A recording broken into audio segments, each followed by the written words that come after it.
This is the story of how the spare tire vanished from roughly a third of the new vehicles sitting on dealer lots today.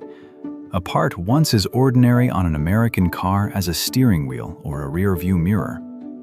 What catches most people off guard is that it didn't disappear because of one decision, one law, or one villain. It slipped away for a whole tangle of reasons. Fuel economy rules and cost cutting, and the hunt for cargo space, and the arrival of the electric car. And almost nobody noticed until the day they popped the trunk on the side of the road and found the well sitting empty. If you learned to drive back when checking the spare was just part of getting ready for a long trip, this one is going to sting a little.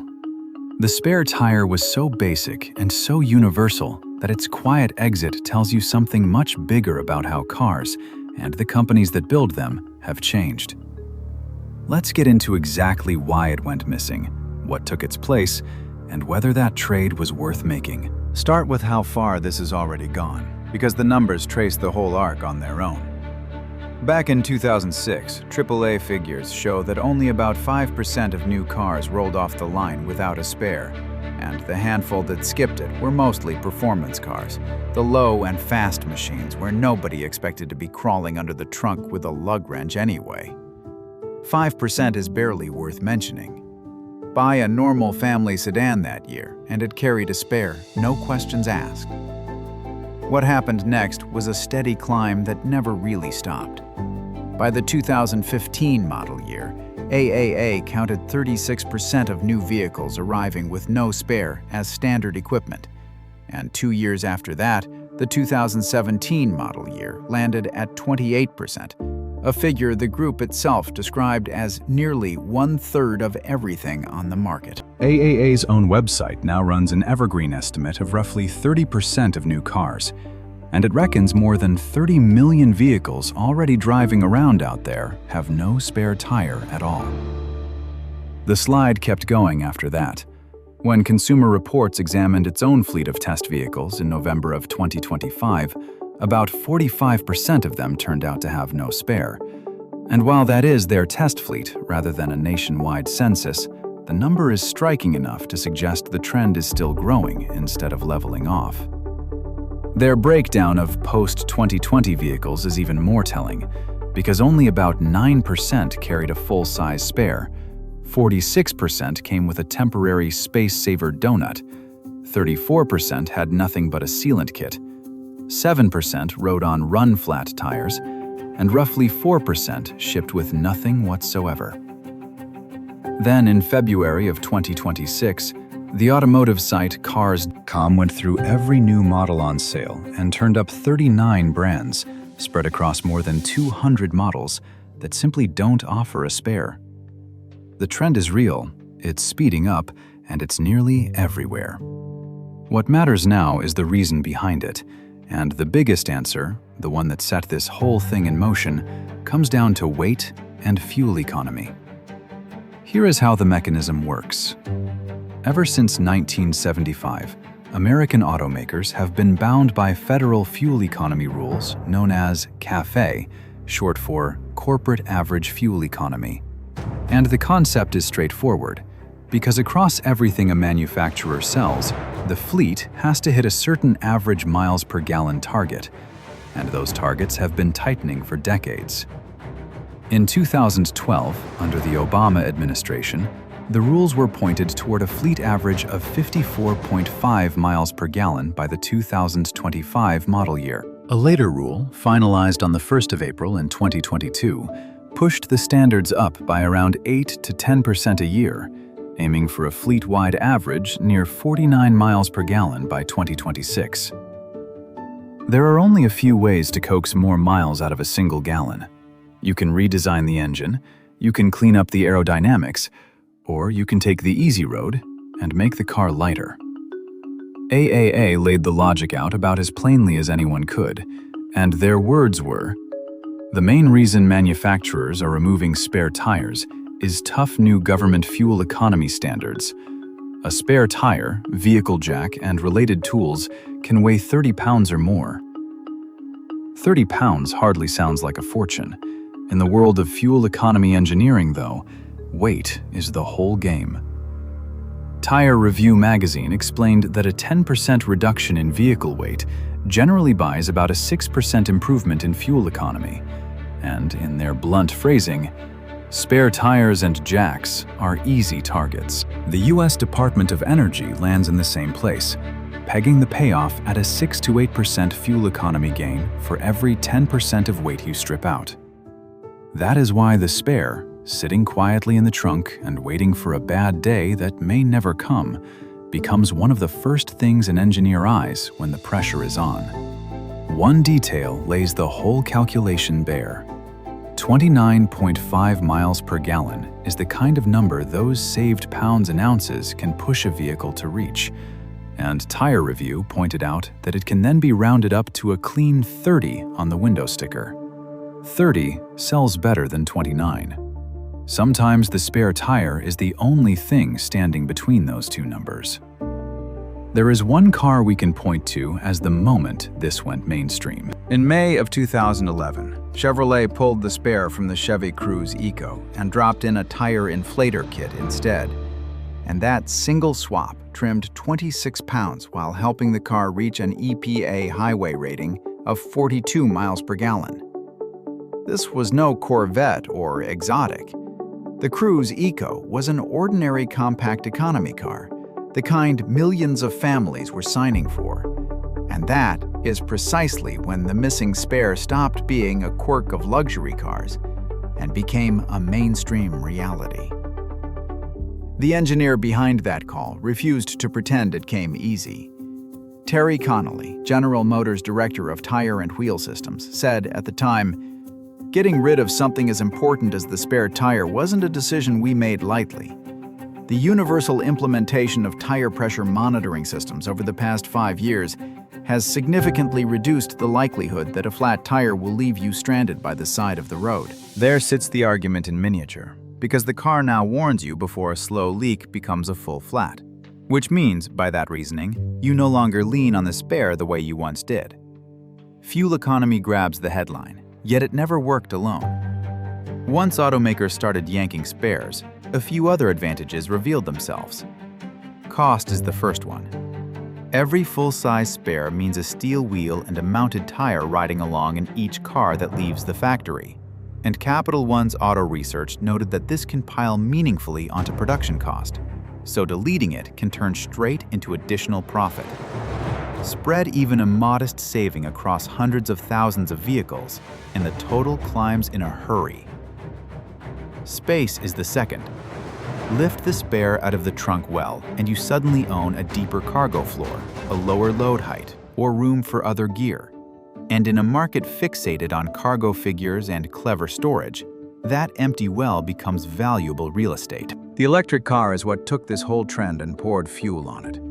Engineers build EVs on what they call a skateboard platform, where the battery pack forms the floor of the car and fills the exact underfloor space a spare used to occupy.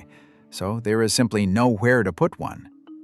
Weight bites even harder here, because every extra pound chips away at driving range. And Tesla battery packs are massive on their own, with the Model S pack landing somewhere around 1,200 pounds and the Model Y near 1,700. None of that leaves room for a spare, which is why every Tesla, the Model 3, S, X, Y, and the Cybertruck ships without one. And the Cybertruck could not fit a spare even if it wanted to, thanks to the battery-related components packed underneath. Tesla is not alone in this. The Ford Mustang Mach-E, the Hyundai Ioniq 5, and the Volkswagen ID.4 all arrive with no spare, and in some cases, they leave no place to store one, even if you try to add it yourself. That covers the why in order. Fuel economy first, then cost, then space, then the electric revolution. All of it leads to the obvious follow-up, which is what actually sits in the trunk instead. The replacement is one of three things, and each of them hides a catch. The first is the one you already know, the temporary spare, the space saver, the donut, a smaller and lighter substitute that is capped on speed and distance and built only to limp you to a shop. Consumer Reports' breakdown shows it is still the most common option out there, riding in about 46% of the vehicles they examined. The donut has not gone anywhere, yet a donut is not a full spare, and anyone who has driven real distance on one knows exactly how that feels. The second is the run-flat tire, which carries specially reinforced sidewalls that let you keep rolling even after the tire loses its air. And that sounds like the perfect fix, with no spare required at all. Run-flats come with real strings attached, though. Their industry standard capability goes by the 50-50 rule, meaning that after a puncture, you can typically cover about 50 miles at no more than 50 miles an hour before the tire has to be dealt with. Which is fine near town, and a genuine problem when you are 100 miles from anywhere. Run-flats also charge you for the privilege. Edmunds reports that they show up as standard or optional on only about 16% of new vehicles, and that share has hovered in the 14 to 16% band for years without ever taking over. They usually run 25 to 50% pricier than conventional tires. Call it $200 to $500 each. They ride firmer, and they tend to wear out sooner, sometimes lasting 30 to 40,000 miles instead of 50 to 60. 6,000 fewer miles on average is what a 2013 J.D. Power study found run-flats delivered next to regular tires, partly because a failed one often gets replaced in pairs, and partly because many of them cannot simply be patched after they have been driven flat. You dodge the spare, and then you pay for that choice every single time you replace a tire. The third replacement is the tire inflator and sealant kit, a canister of sealant paired with a little 12-volt air compressor, light and cheap for the manufacturer, and now standard in about a third of these cars. This is the point where AAA really dug in, and what they uncovered deserves a careful listen. Their 2015 study put these kits through their paces and mapped out exactly where they help and where they fail. A sealant kit only does its job when the puncture sits in the center tread of the tire, and the object that caused it is still lodged in place. Sidewall damage is beyond it. A blowout is beyond it. The pothole and curb damage that triggers so many flats in the first place is beyond it too. And AAA found that any tire without an object still stuck in it could not be reinflated under any circumstance. General Motors' own owner's manual for the Cruze drew the line in plain terms, sealing punctures up to 6 millimeters, about 1/4 of an inch, and only across the tread area. Owners do not get off free either. Up to 10 times the price of a simple tire repair is what AAA found these kits can cost, and they carry a shelf life of just 4 to 8 years, which means the sealant expires and has to be swapped out whether you ever crack it open or not. A replacement kit can climb to $300, while a full replacement spare tire kit, if you decide to add one back yourself, generally runs somewhere between $300 and $600. All of that sets up the real fight sitting at the center of this story. Because AAA did far more than study the spare tire's disappearance. They pushed back on it, and they pushed hard. Their case rests on their own road service data, and the core of it is that flat tires are not fading away, even as spare tires are. John Nielsen, AAA's Managing Director of Automotive Engineering and Repair, said it clearly in 2015. Flat tires are not a disappearing problem, but spare tires are. AAA responds to more than 4 million calls for flat tire assistance annually, and despite advances in vehicle technology, we have not seen a decline in tire-related calls over the last 5 years. 4 million calls a year, holding steady, even as the technology supposedly kept getting smarter. Then, AAA attached a human number to the missing spare. Their 2017 announcement revealed that in calendar year 2016 alone, more than 450,000 of their members suffered a flat tire with no spare to bolt on. 450,000 people in a single year stranded by an empty trunk. Greg Brannon, AAA's Director of Automotive Engineering, framed the stakes this way. Having a flat tire can be a nuisance for drivers, but not having a spare could put them in an even more aggravating situation. This can turn the relatively routine process of changing a tire at the roadside into an inconvenient and costly situation that requires a tow to a repair facility. AAA was equally blunt about how the sealant kits actually perform when the moment arrives. Speaking to CBS News in 2017, Nielsen admitted, "The truth is, most people don't know what's in their trunk until that moment of need." And then he sharpened the point even further, saying, "Our numbers show that it is pretty rare that an inflator kit can get a car back on the road." Sit with that for a second, because the thing chosen to replace your spare tire, according to the largest motoring organization in America, rarely gets you moving again. A knowledge problem stacks right on top of all this. AAA noted that a previous survey found nearly 20% of US drivers, around 39 million people, do not even know how to change a flat tire. More drivers who could not use a spare, fewer cars that carry one, and both trends marching in the same unhelpful direction. The automakers, for their part, see no crisis at all. They see progress. Chevrolet's Director of Communications, Shad Balch, boiled the industry view down in 2024. Tire technology and roadside assistance are strong enough today that it allows us to prioritize everyday things our drivers want. Modern tires fail less often, help is a phone call away, and the space and weight go toward features customers actually notice. A genuine debate lives underneath that confidence, though, because critics counter that this is not what drivers ever asked for. The Competitive Enterprise Institute argued that dropping the spare amounts to engineering being reshaped, in their framing, in the name of fuel economy rather than market demand. That is the crux of the whole argument. Either the spare vanished because customers wanted it gone, or regulations made every pound so precious that something had to be sacrificed.